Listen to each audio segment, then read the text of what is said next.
Welcome to Dark Moon Cards and Games. Visit our website for TCG singles, event playmats, custom buttons, and imported Japanese items. Come play in one of our local events, including both competitive and casual card and video game tournaments. Sell us your cards either online or in person. Shop our full selection of everything Pokemon at our next convention near you. Hey guys, this is Hee-Haw with Dark Moon Cards and Games. The TCG world is kind of in a weird place at the moment. This would normally be that eye of the hurricane time of the year, as most of the small events would be done, and everybody would be preparing for the national championships in July and the world championships in August. The problem being, Pokemon canceled that hurricane. Most of the rational world already sees it, and those that don't may or may not ever come to the realization that this shutdown nonsense is the dumbest mistake the world has ever made. Regardless of where you stand on that, what Pokemon has done to itself has robbed itself of that stretch where its TCG and video game receive a lot of publicity, which is how you attract new players to the game. I don't know if they all ran off and joined Chaz or what they're doing, and don't really care for that matter. The job of keeping the game going always seems to fall on those that love the games. So on behalf of all those pushing out content on various platforms, you're welcome, Pokemon. Cost is always an issue when getting into any card game. What we're going to feature today is a cheap way to get into the Pokemon TCG if you are brand new to it and do not own a single card. The method of which we speak is what we call doubling theme decks, which is simply buying two of the same deck and then combining its best cards into one solid deck. We're going to look at the latest decks from the Rebel Clash expansion, which both retail for about $13 right now. One of these theme decks features Zacian and one Zamazenta, and for the most part, there are no huge differences. Both have two Professor's Research, two Metal Saucers. The two featured Pokemon are similar, but unfortunately not really that good in either case. After looking at both, I decided we were going to double the Zamazenta deck. And the reason I chose this one was the other mid-size basic included in the deck. We used to always say big basic until these 130 HP basics were replaced by 270 HP ones. But at any rate, that basic is Duraludon. Duraludon is the middle version of what we always called Baby Eviltal from several years ago. I like it because it does chip damage, it accelerates energy, it has good HP at 130, and an okay second attack. I think its inclusion opens the options for further expansion of this theme deck into something really solid, and much more so than the Zacian deck. So that's the main reason we picked this Zamazenta one. And one more thing of note, when we say doubling decks, we base that term off of what used to be two type theme decks like Fire and Lightning or Grass and Water, that always also included colorless Pokemon kind of filler guys that you literally could divide and make two full decks without adding any other cards. The lines of Pokemon were thin. There were lots of 2-2-1 lines of stage 2s, things like that. A lot of 2-2 lines of stage 1, so combining them made sense. The newer theme decks have larger lines of some Pokemon, especially the stage 2s, so you can't do an even swap like you could with the previous decks. For instance, the Corviknight line in the Zamazenta deck is a 3-3-2 line. You know, 3 basics, 3 stage 1s, 2 stage 2s. Which when you double it, doubles to a 6-6-4 line. This allows for a solid 4-4-4 line of Corviknight in one deck, but leaves a 2-2 line of Corvisquire for the other, which is pretty useless. I think this will make more sense when you see it all. So first, let's look at what's included in the deck. As you can see, there are 3 Rookidee, 3 Corvisquire, 2 Corviknight, 2 of the Duraludon, 3 Ferroseed, 3 Pawniard, Then 2 Bisharp to go with the Pawniard, 2 Ferrothorn to go with the Ferroseed, and then the 2 Zamazenta. And as far as trainer cards, decent little mix of stuff. 2 Dan, 2 Great Ball, 4 Hop, 2 Metal Saucer, 2 Poké Kid, 2 Potion, 2 Professor's Research, 2 Sonia, and 2 Switch. And then they give you a whopping 18 Metal Energy, which is way more than you would need in almost any deck I can think of, which is usually the biggest weakness with these theme decks. Just to illustrate it for you, so if you buy 2 of these decks, this will be what your card supply will look like. And that's 6 Rickety, 6 Corvisquire, 4 Duraludon, 6 Ferroseed, 6 Pawniard, 4 Zamazenta, 4 Bisharp, 4 Ferrothorn, 4 Corviknight. Then you end up with 4 Dan, 4 Great Ball, 8 Hop, 4 Metal Saucer, 4 Poké Kid, 4 Potion, 4 Professor's Research, 4 Sonia, and 4 Switch. And then, of course, the 36 Metal Energy, which is all the Metal Energy you'll probably ever need if you play this game to your 80s, probably. So you're definitely covered on that. So from this set of cards, we're going to make one much stronger and more consistent deck. We're going to cut the Corviknight line out completely. That deck is not terrible, but you need things like Rare Candy, you need Jirachis, you need lots of other things to make that deck work and be competitive. So without having to get you into having to buy a whole lot of other cards, we're just going to cut him out. So this is what your first deck list is going to look like.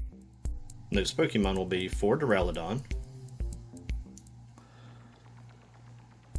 We'll do a full line of 4 Zamazenta. And then we will also do a 3-3 line of Ferrothorn, and of course the Ferroseeds that he evolves from. Now you can see over the rest of the list, be 4 Metal Saucer, 4 Hop, we'll keep 3 Poké Kid, do 4 Sonia, 4 Professor's Research, then 4 Great Ball, 4 Potion, 4 Switch, and we will cut that energy count down to 15 Metal Energies. With this first revised list, you now have a list with 8 good basic attackers, which is good because you don't have to try to find an evolution before you can do anything. And then of course that 3-3 line of Stage 1 Ferrothorn, which of course he's not great, but he could be worse. Definitely a decent Pokemon to have as you're learning the game. You have 11 Pokemon search cards, and in those we're talking about the Great Ball, the Poké Kid, and the Sonia. I'll let you search guys out, so there's plenty of ways to get your Pokemon out once you get the game underway. Then you have 8 draw cards, the 4 Hop, 4 Research. The fact that you end up with 4 Research in a first deck is great, because that's has been and still is probably the best search card in the game since we've been playing. You get 4 Switches, which gives you the freedom to move between attackers, and the Potions they might keep you alive in some fun games if you're playing against Pikarom or Reshizard. You're going to need a whole lot more than Potions to save you. This deck is not going to compete with those, obviously. But the Potions, at least, then as you learn to play, might extend some of your characters a little bit. So what you have at this point is what I like to call a first step deck. It's straightforward, it's consistent, it's fun to play in a casual setting, and more importantly, this deck is a handful of inexpensive cards away from being tournament ready. So we're going to go to the next list and show I guess what would be the second step. So now that you've seen the list that we made from the starter deck, which you can make completely with just the cards included in 2 starter decks, we're going to take this one step further and add in some cards that are very cheap to purchase to make this, I think, another step further down the road towards being competitive. The first change to make is to swap the Ferrothorn line for a 3-3 Galarian Perrserker line. We've got these guys pictured here in front. You might think, well, the Zacian deck had those, but if you actually see the Galarian Meowth and Perrserker in the Zacian deck, they are not the good ones. What you want is the Rebel Clash Galarian Meowth, which is this guy on this side, number 126 of 192, with the ability Evolution Roar, which lets you discard 2 cards from your hand and then search out a Galarian Perrserker. And it does 2 things. 1, it gives you a free search for Galarian Perrserker, and 2, it lets you get cards into your discard pile. Most importantly, hopefully Metal Energies, because that helps the whole flow of this deck just become really cool, really consistent. And of course, as you see, the Perrserker is also not the one from the Zacian theme deck. This one, you want the Sword and Shield base set, I think it's number 128 of 202, with the ability, which is stackable, called Steely Spirit. Steely Spirit lets you boost damage from your metal Pokemon's attacks by 20 damage for each Perrserker you have in play. So you get 2 of these guys in, you're at 43, 60, and of course you can max out at 80 if you put a 4/4 line in, but we're not going to put that many into this deck. Now, I know this is only 6 cards, but this simple 3/3 line of Perrserker starts to make everything in this deck more viable, especially when you start adding damage. For example, Duraludon's Metal Sharpener, that first attack, does a base damage of 30 for just 1 energy. But if you get 2 of the Perrserker in play, then you're hitting for 70 for 1 energy. 90 if you get the third one. That's good in any set of circumstances, whether you're playing for fun or competitive. The same goes for the Zamazenta. Placed him up here for you to look at him as well. You can do the math on him and the other attacks of Duraludon, but I think you get the point that one change makes this deck instantly more interesting. Our last change requires a few more cards, but nothing of any real expense.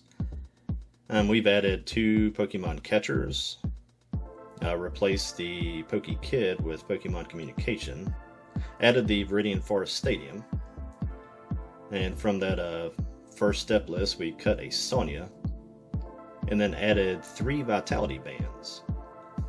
These changes again up the consistency level and start to make the damage levels very interesting.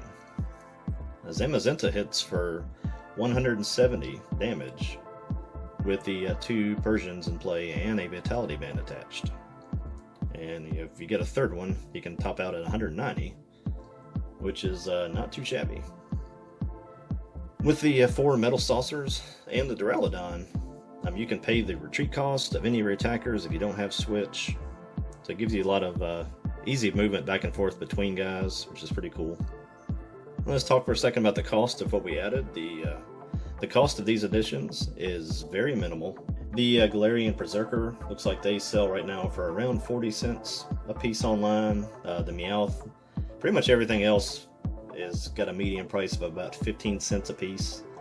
That's the 3 Meowth, the 4 Communications, the 2 Catchers, the 3 Vitality Bands, and then Viridian Forest looks like it sells for about 50 cents. So that's the real high dollar card there. So again, that all totals up to right about $4 worth of additional cards that you can order from anybody that sells singles, including us. And of course, that's $4 if you buy all of those. You may already have these cards if you've been buying packs, or you could easily obtain them in trades at a local league. Or if you have any friends that like to collect, they should probably have these cards laying around, and probably these cards mean nothing to them. So you could probably pick these up for free if you ask around a little bit. As you see this list progress, the final step is to add a big GX or V type attacker, and then you're in business. And of course, the obvious fit is Zacian V, which used to be very expensive. Now it is obtainable in the tins or on the singles market, which the addition of the tins has brought that price way down. You can get those for about $8 a piece, at least at the time of this video. That's what they're listing as. For each one of those Zacian Vs that you can get your hands on, simply swap it for a Zamazenta in this list. And honestly, even the addition of just 2 Zacian V make this deck instantly competitive. Just because of the speed and the attack hitting for 230 damage like Zacian V does, you're going to be in any kind of game that you play at that point. If you don't want to go that route with the Zacian V, you've got Lucario Melmetal GX. You've also got the Zamazenta V, which is the much less played version of it. And there's even a Celesteela GX, I think it was an Unbroken Bonds, all of which are about $3 a piece.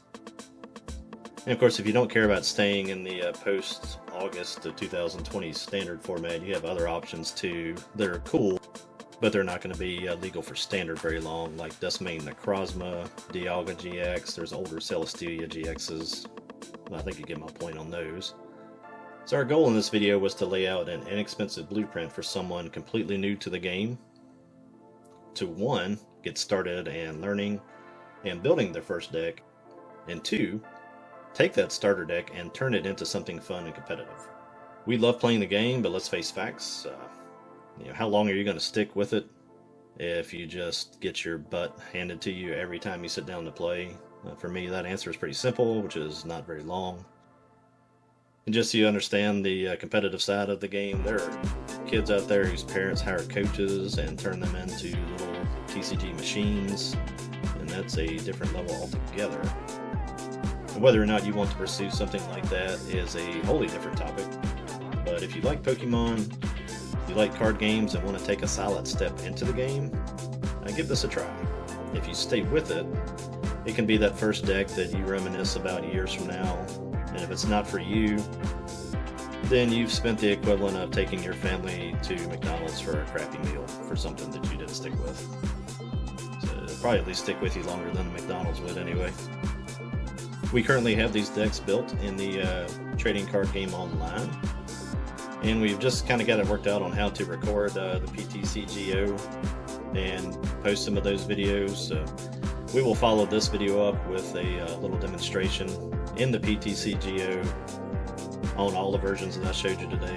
The first step, then the modified first step with the Perrserker line, and then I'll play one with a couple Zacians in it just to show you how it can make some pretty big leaps with just the addition of a card here and there. So definitely look for those videos. Check back soon. And until next time, this has been Hee-Haw with Dark Moon Cards and Games. Later. If you are interested in following our players, our business, or both, there are many ways to do so. Friend us on Facebook, at Dark Moon Cards and Games. You can follow us on Twitter at DarkMoonCards1. And whether you want to learn to play or learn to win, join our team at one of our leagues. For more info on that, email us at fincastlepokemon@gmail.com. You can also read about the history of our league and our years of competitive play experiences on our blog located at fincastlepokemon.wordpress.com. Most importantly, subscribe so you won't miss any of our content.